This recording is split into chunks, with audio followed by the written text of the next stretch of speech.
All right, to start the supportive factor session, can I kindly request all of you to say sadhu, please?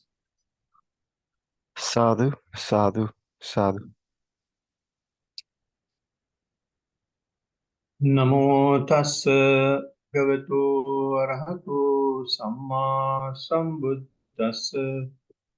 Namo tassa bhagavato arahato samma sambuddhassa. Namo tassa bhagavato arahato samma sambuddhassa. Satyaviya omatto daihamanova matake kamaraga pahanaya sato bhikkhu paribhajeti. Sadhu, sadhu, sadhu. So this is the same verse that we took in the last week, last discussion, the meaning of which is when the Blessed One was living in Savatthi. As we discussed last time, Deva, a divine being, comes and recite this particular verse. And as you know, the divine beings are visiting the Blessed One when the human beings are not around, when human beings are sleeping and fast asleep. And they come early hours of the morning or late hours in the night and discuss with the Blessed One. And there are, when divine beings come to see the Blessed One, it has been explained very vividly how they arrive, as if as if a plane is landing very bright. Now plane is not as much bright as possible, illuminating the whole area.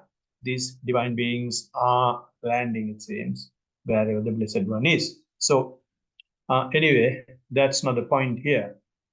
And in the presence of the Blessed One, he has recited this particular verse that I just chanted in Pali, the meaning of which is as if smitten, as if he's smitten by a sword, as if his head were on fire. A bhikkhu should wander mindfully to abandon the sensual lust. So this is the chanting, this is the saying of the divine being. And this particular verse we took last time, and then we connected that to our day-to-day life. And what we connected there was how this sensual lust is affecting our life.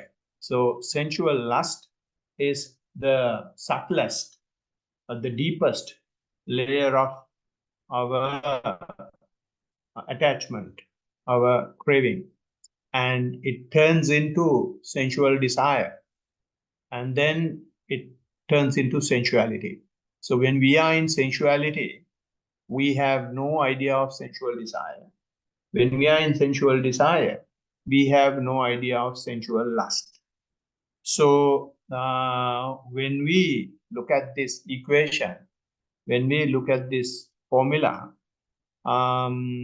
it is to some extent very intelligent from the point of view of the divine being. He is talking about the subtlest layer, the deepest layer of sensuality. And he thinks that the monks or the people are practicing mindfulness in order to get rid of sensual lust. So that is what he says, kama raga pahana. Kama raga pahana means eradication of the sensual lust.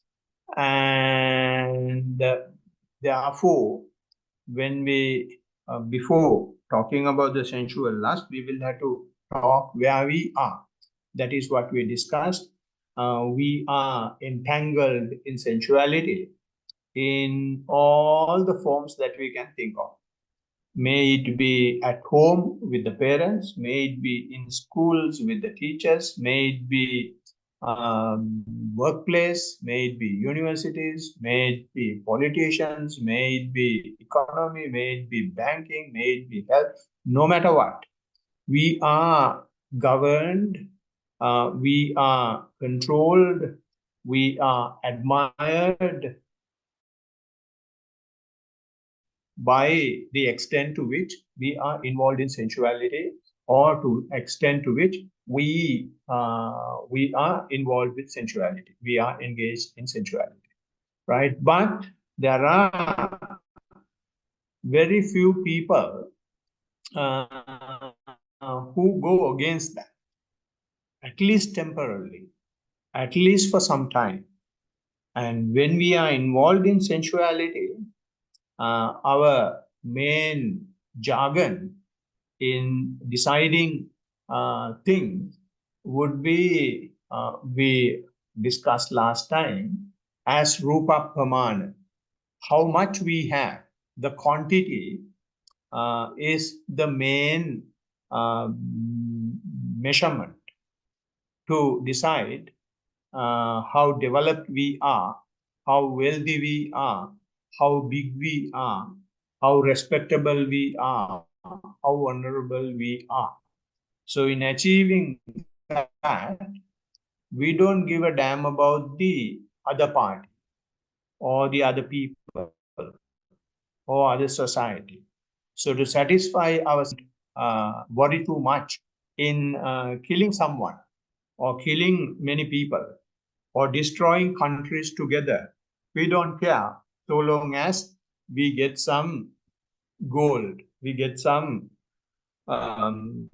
precious stone, we get some fuel, we get some energy, we don't care, we break precepts. May it be killing, may it be stealing, may it be sexual misconduct, may it be lying, may it be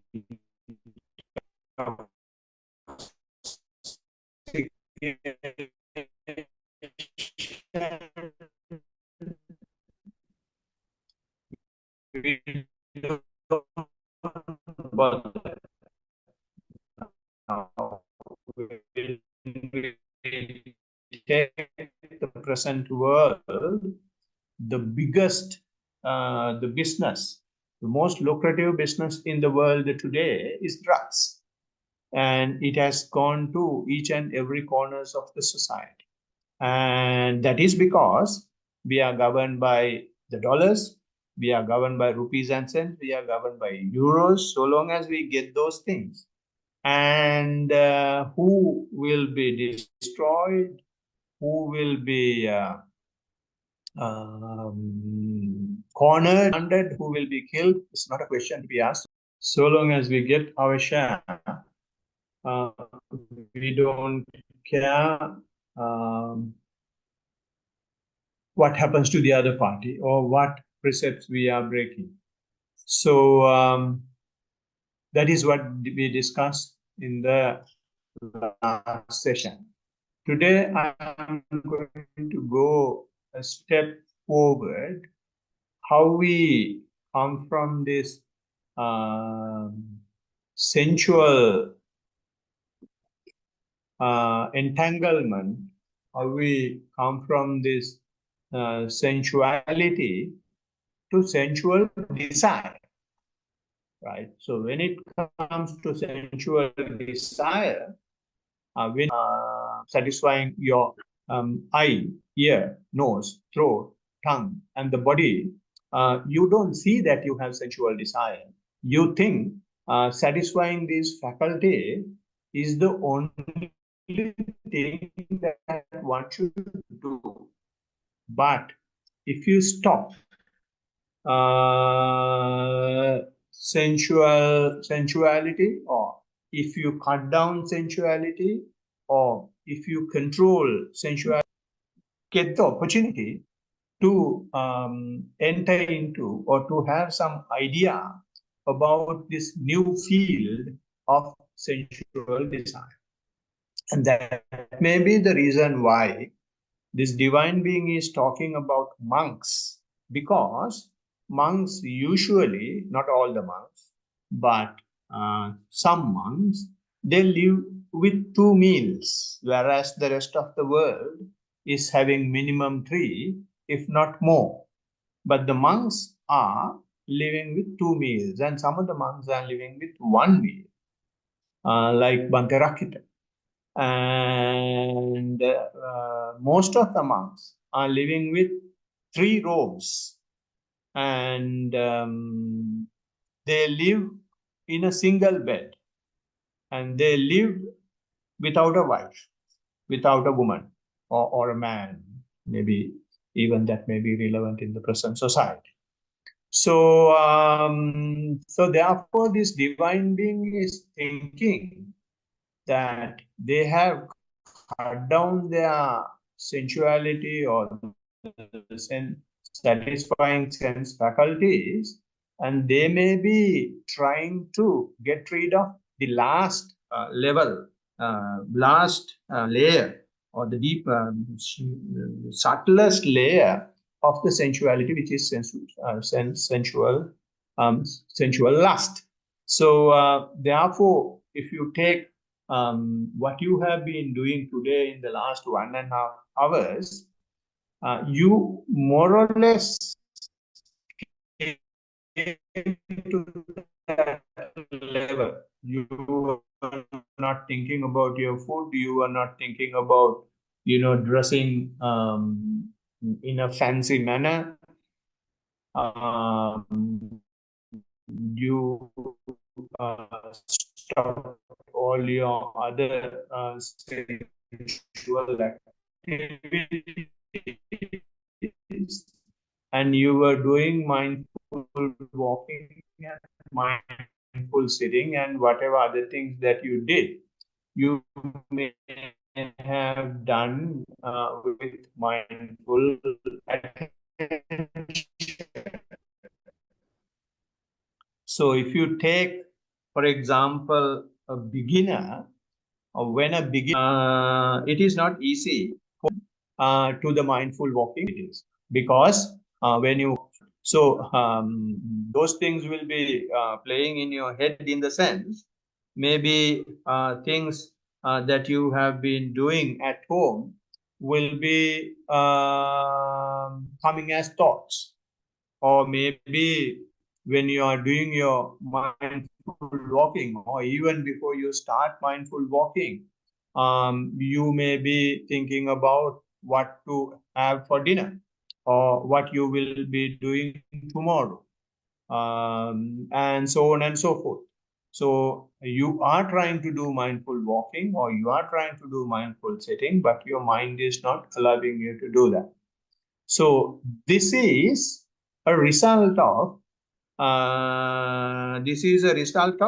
not satisfying your sense faculties. If you are at home, you will not see these thoughts. You will be engaged in the sensuality. So when you are engaged in the sensuality, you are having a beer, legs on the couch, and TV is on, the movie is on, and you don't see the thoughts. You are in sensuality. But here, you have come for a mindful walk, and you have come for mindful sitting. But you are not, you don't have the attention to mindful walking and sitting. Instead, the movie, that what you are expecting that you would have done is running in your head. It's called not the sensual, that is not called sensuality, that is called sense desire. You have given up the sense objects. Although you have given up the sense objects, the desire for the sense objects have not gone away. So therefore, simply coming to the temple, or simply at your home, if you try to do mindful walking and mindful sitting, even before you get your attention to mindful walking or sitting, you can see the sensual desire. But you don't call them sensual desire, you call them thoughts.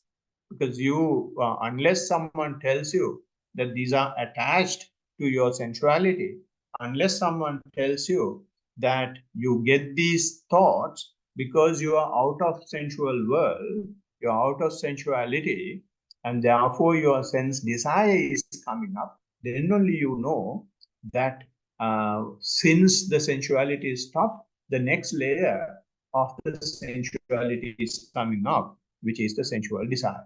So we will have to see now whether we get bogged down in the sensual desire, or whether we can bring our mind to the mindful walking or mindful sitting or anything else that we want to be mindful of. So for that, especially for a beginner, the Blessed One is giving some support. Blessed One is asking him or her. It is usual for a beginner to have a lot of sensual desire or thoughts relating to sensual desire. I'm not saying the thoughts that are coming only about sensual desire. There are other aspects as well, which I am not going to touch now. So the Blessed One says, when you have these sensual thoughts, just understand that you get these thoughts because your mind is not connected to what you are supposed to be mindful of. In other words, your mind is not connected to the walking, your mind is not connected to the sitting or the observation of the breath. So therefore, you have got to build that connection. To build that connection, the Blessed One is giving a technique called labeling or noting. So what you do is, while walking, you label right, when the right foot is moving, and label left, when the left foot is moving.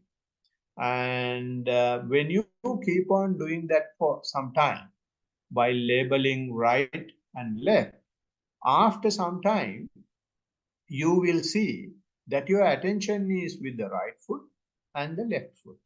Why the attention is with the right foot and the left foot is because now, since the verbalization is used, there is no chance, there is no opportunity for the mind to think something else, because just after the mind, the next layer of action is the verbalization. So once you verbalize something, the mind will have to get connected to that.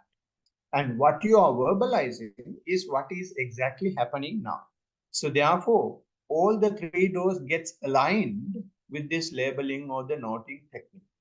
So you will be keeping your attention with verbalization exactly what you are doing now.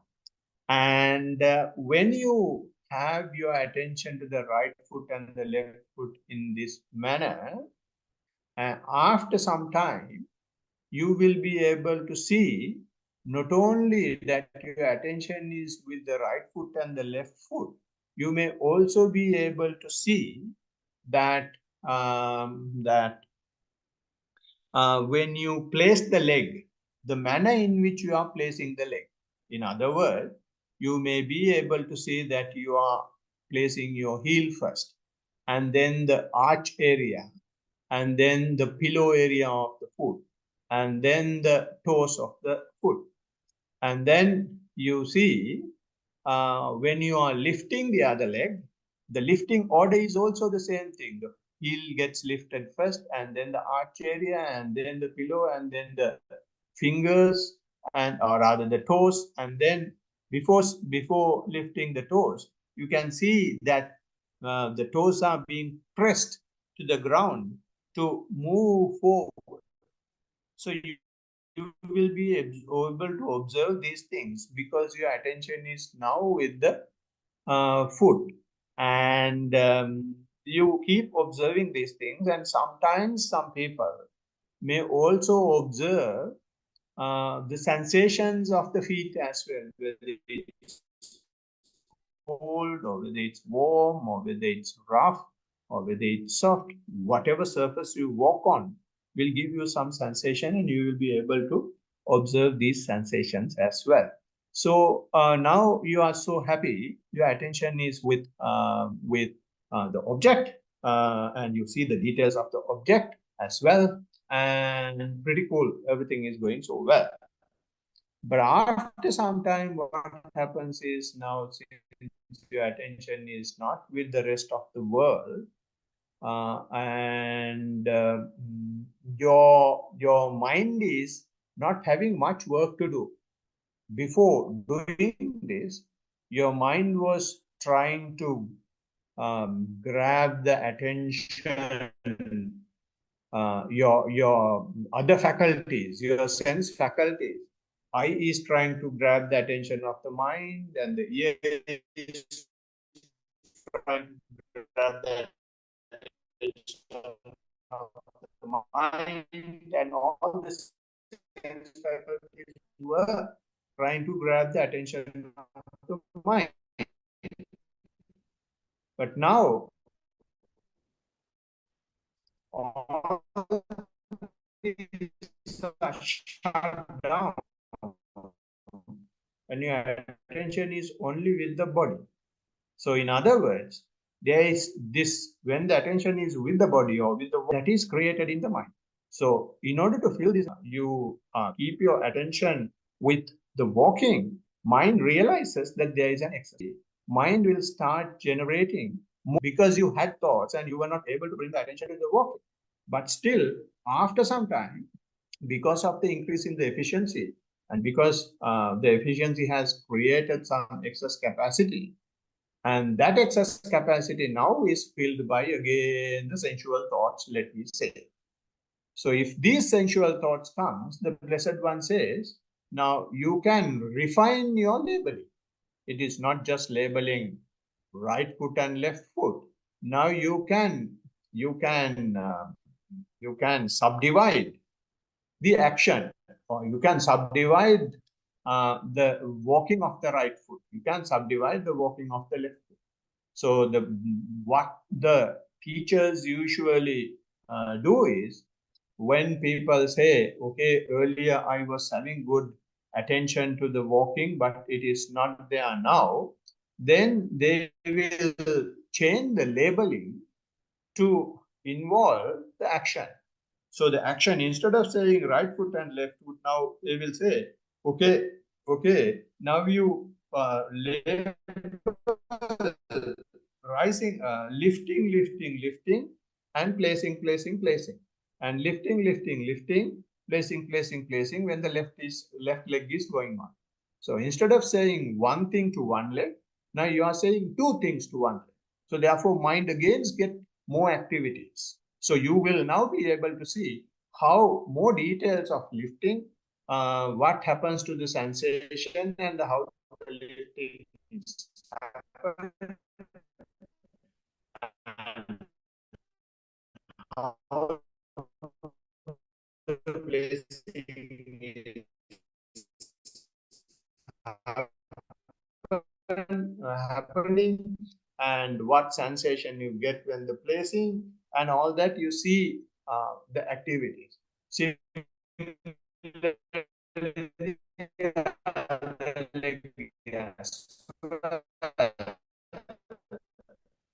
So when this labeling is going on, again you will understand now the excess capacity of the mind is again used by this new labeling, and then you will be able to bring your attention moving.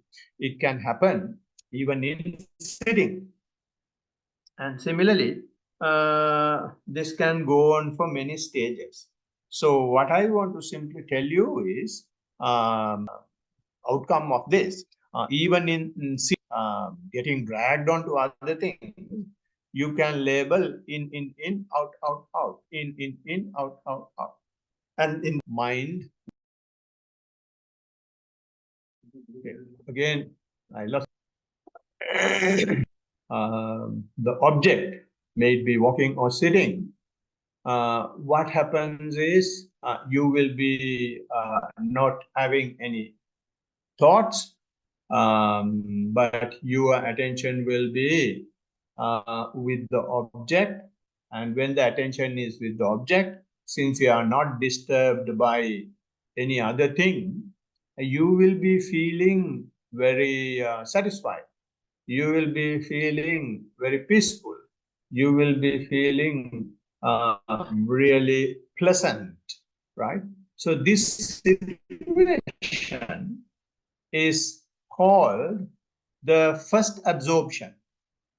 And how they explain first absorption is here a monk quite secluded from sense desires, secluded from unwholesome qualities, having applied and sustained thoughts, and happiness and joy is born from seclusion, dwells having attained the first absorption. So if I may break this down, initially when you started, you had thoughts, but you were able to handle that with labeling. And then after that, when your mind had excess capacity, you started labeling, and then you were able to be with the object. And by being with the object, you you felt very pleasant, very peaceful, very happy. So this situation is explained in two ways. One is secluded from sense desires, and then it says secluded from unwholesome qualities. Rather than saying secluded from sense desires, it is mainly secluded from sensuality itself, not sense desires, because you get this because you are secluded from your sensuality. If you have been eating, drinking, watching TV, watching movie, listening movie, listening to music, and shouting with everybody, then you are in the sensual world. You are not secluded, so therefore you will not get this happiness and joy born of seclusion. Now you are secluded from that. How you are secluded is by bringing your attention to walking or sitting. And when your attention is with the object, you are not only away from sensuality, you are also away from sense desire, unwholesome qualities. One of the unwholesome qualities is the sense desire. Sense desire means before you brought your attention to your main object, your attention was in thoughts. Thoughts means sense desire. And yeah, is with the object, so you are secluded from sensuality, you are secluded from sense desire as well. So how you ride and sustain thoughts? Applied and is the labeling, and sustaining that thought means attention to the foot or brought the attention to the breath, and you are able to see details. You are able to see the manner in which you are lifting or raising or moving. You are able to see the sensation that you feel in the foot. You are able to see how in-breath is happening. You are able to see how out-breath is happening. You are able to feel what sensation the in-breath is giving. You are able to see what sensation the out-breath is giving. You are able to see, when you keep observing it for some time, what happens to your breath, whether it is increasing or whether it is shallowing down. When it is shallowing down, what sort of sensation you get, etc. You will be able to see. Why? Because you are away from the sensuality, away from the sense desire, and you achieve that by applying your thoughts. And that application of thoughts gave you an opportunity see more details of the objects. Seeing more details of the object means that you are mindful. You exactly know what is happening in that particular point in time. So that is the significance of having sustained talks, and seeing those details of the breath and walking are also thoughts in a way, but they are about the object, and that takes you away from the sensual world. So true that you have moved away from one thing, but now you are with something which is very very limited, which is very restricted, and that has given you joy and happiness. And that has given you joy and happiness, and that joy and happiness has come born from seclusion. So that is what people say when they keep on practicing, they feel peaceful and they feel calm, they feel serene. And this is why people are meditating nowadays. They want to enjoy this. And now I'm going to bring you one more point here. 99.9% of the Western world is practicing mindfulness or is meditating to achieve this happiness and joy, to achieve this rapture, which is also unfortunately sense desire, which is also unfortunately sensuality. Now is not with the sense faculties. Now that sense desire is coming from the love, from the affection that you have to the object, that you have for the practice, that you have for the serenity that you gain from being mindful. That is also a very subtle and hidden layer of mindfulness. I'm sorry, hidden layer of sense desire. So this sense desire, the Blessed One says, coming to this level is an achievement. Although you have some affection, some attraction to the practice and the state in which you are in the practice, the achievement that you have in the practice, although there is some affection, but it is an achievement. The achievement that you have is you have kicked off, at least for few minutes, at least for few hours, sensuality. And now you have an alternative way of living.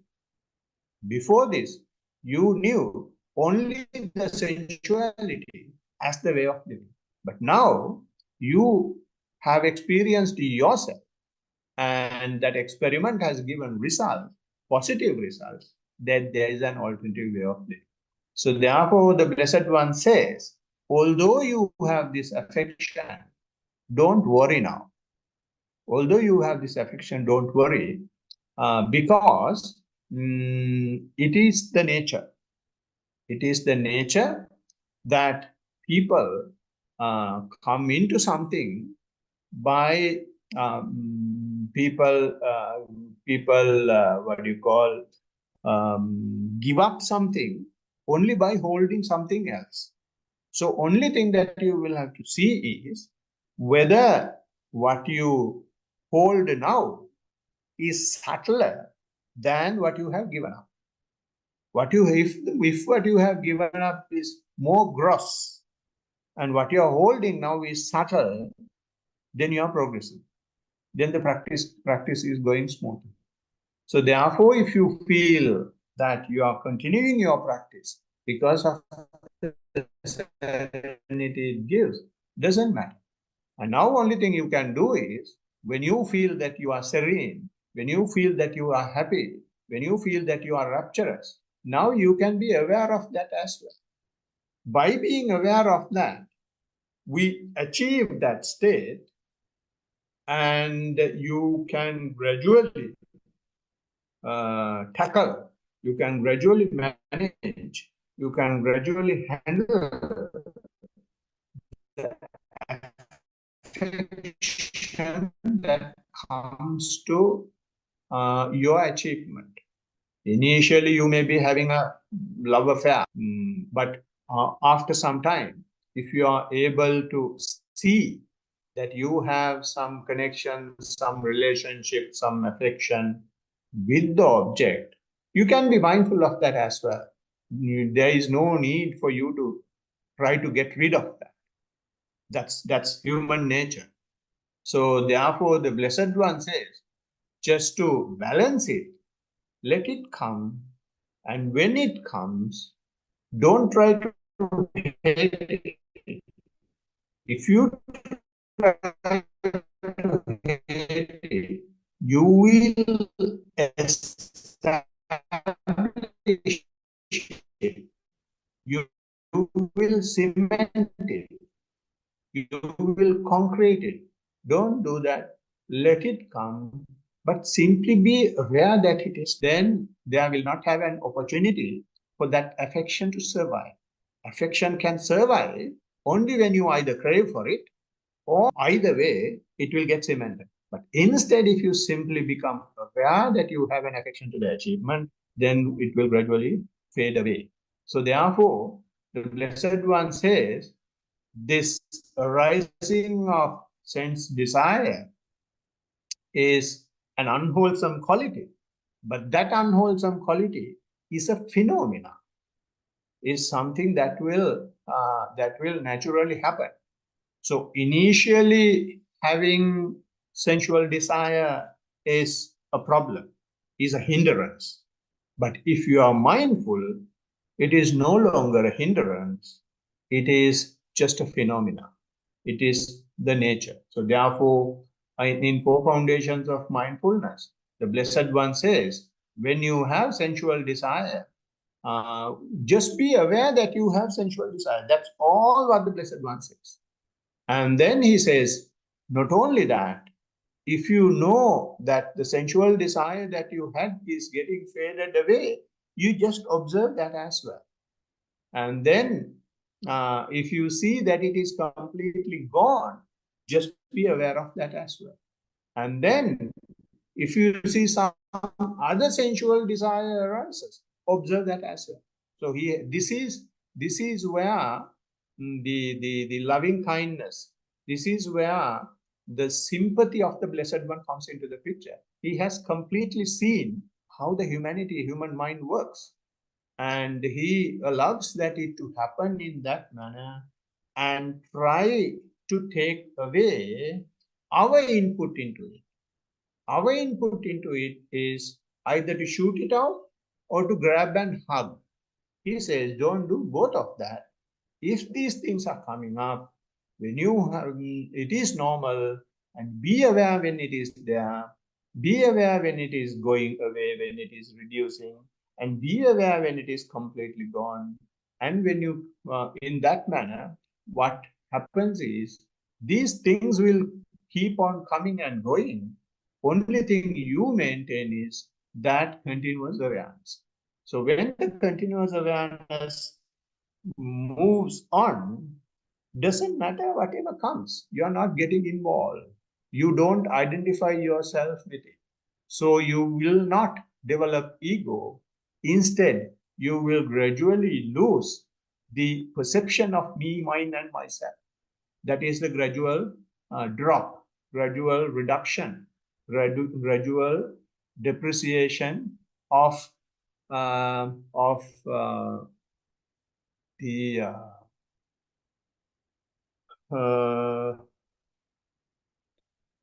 ego. I'm sorry, I took some time to come to that.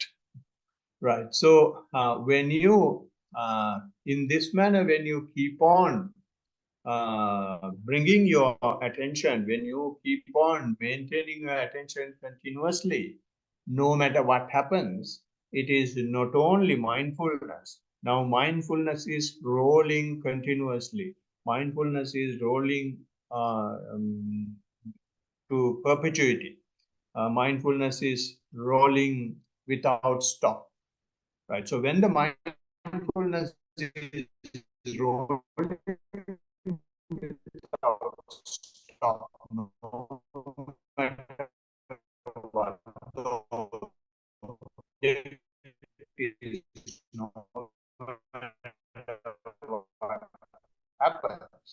then you call it not mindfulness, you call it clear comprehension. So this is how the clear comprehension will start. So we will try to discuss a bit more about clear comprehension. Of sensuality, discuss the affection to the practice. You have the affection to the practice, not because you have sense desire, but because there is lust. Lust means the possibility, the potential, the opportunity to have sense desire. So when you have lust towards your object, before Buddha, what happened was they were practicing at home. When the practice was developing, they started having so much affection to the practice and the serenity they gained. So they went out of the house, they went somewhere to a small hut built in the land, in its own land. And then when it was developing further, to be away from, because the wife and the kids will come and disturb, so they go from the land to the forest. And then when it is developing, he can't get disturbed by those who are the hunters, etc., coming into the forest. So he goes into the deep into the forest, where people can't come usually and hunt. So when they practice there, and then animals may be disturbing him, and then he will have to go to Himalayas. And where people usually can't come, animals usually can't come. But still there will have few animals, and when the practice develops there, so if he is having still lust with the practice, then he will have to go into some area of the Himalayas that nobody will be able to come. So still we hear that there are people living in Himalayas like that. But the Blessed One is not asking us to do that, because that is not a way of living. That is a way how we escape. Blessed One is not teaching us to escape from life. The Blessed One is giving a wonderful technique for us to live the life. And that comes with the clear comprehension. And we will discuss this clear comprehension and its relationship with the sensuality, and the sense desire and sensual lust further in the next session.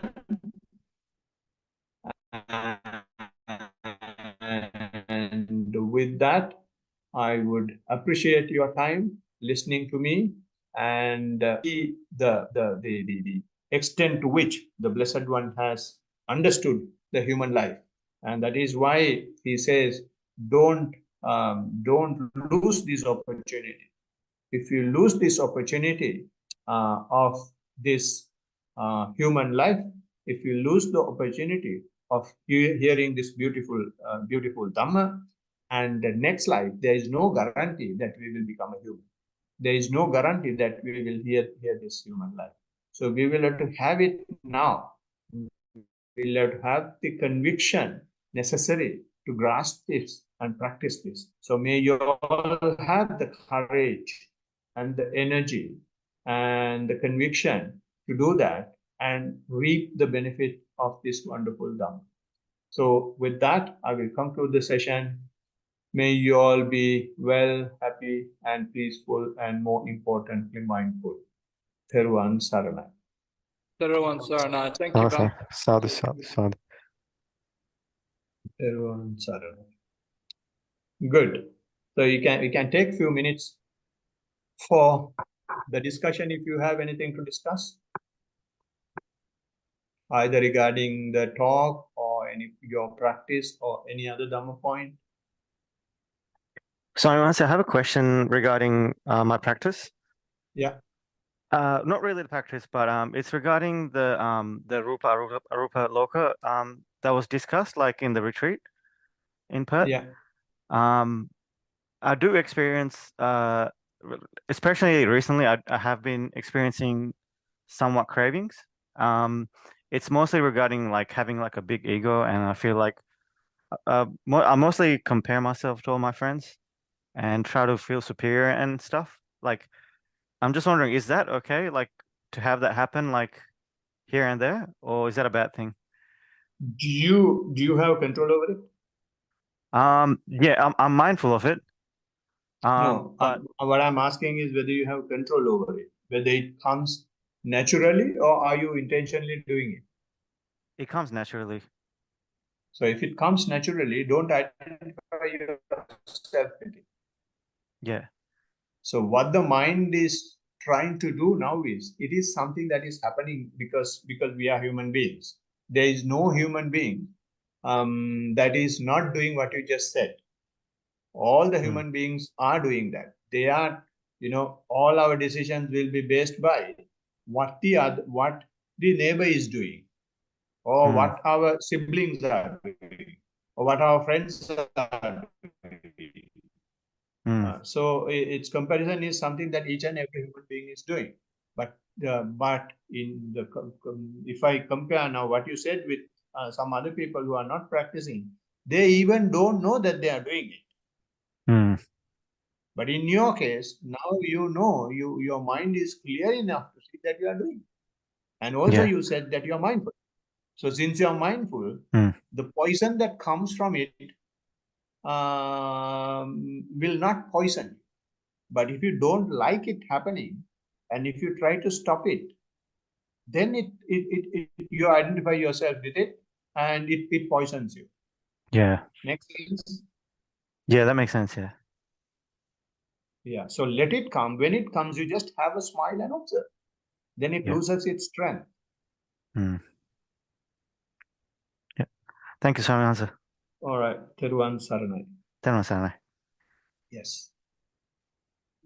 Anything from your side, Steve?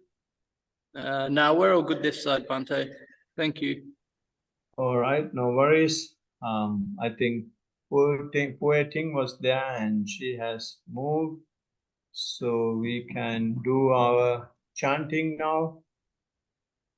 So can I now request